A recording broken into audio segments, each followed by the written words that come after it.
से रणवीर सिंह जब खिलजी का पार्ट प्ले करे तो उन्होंने कहा मुझे खिलजी जैसा फील हुआ था।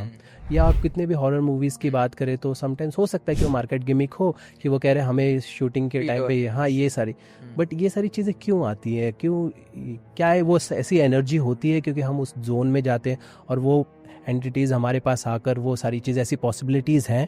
See, when it comes to paranormal, always a possibility. मैं Okay. तो वही बोलता हूँ, इसलिए the whole idea of staying open, always a possibility. But एक दूसरा भी है psychological कि शायद हम उसको डिबंक कर सकते हैं. फॉर एग्जाम्पल अगर रणवीर सिंह ने कहा कि खिलजी फील हो रहा है, maybe he wanted to believe के वहां पे है so that he could channel it, channel the feeling. For example मैंने जब मंजुलिका का एग्जाम्पल दिया भूल भुलैया 1 में, Manjulika was doing all those actions because she felt relatable to the कहानी ऑफ जो छोटी सी बच्ची थी when she was young. Avani was the name of the character. जो अपने ग्रैंड मदर के साथ रहती थी, उनकी जो कहानी थी was very relatable to मंजुलिका's कहानी.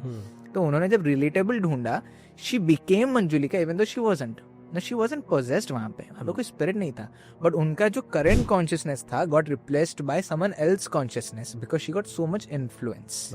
सेम वे अगर अब हम रणवीर सिंह की बात करें, hypothetically also it may not be true for him, but example may be he read about Khilji so much, he prepared for it so much, he went into those lines so much, he believed that he is him or that he believed that he is around. तो same लगे रहो मुन्ना भाई ना, लगे रहो गान इतना पढ़ लिया yes तो दिखने लग गए वो बापूजी दिखने लग गए. Same goes for a lot of this things.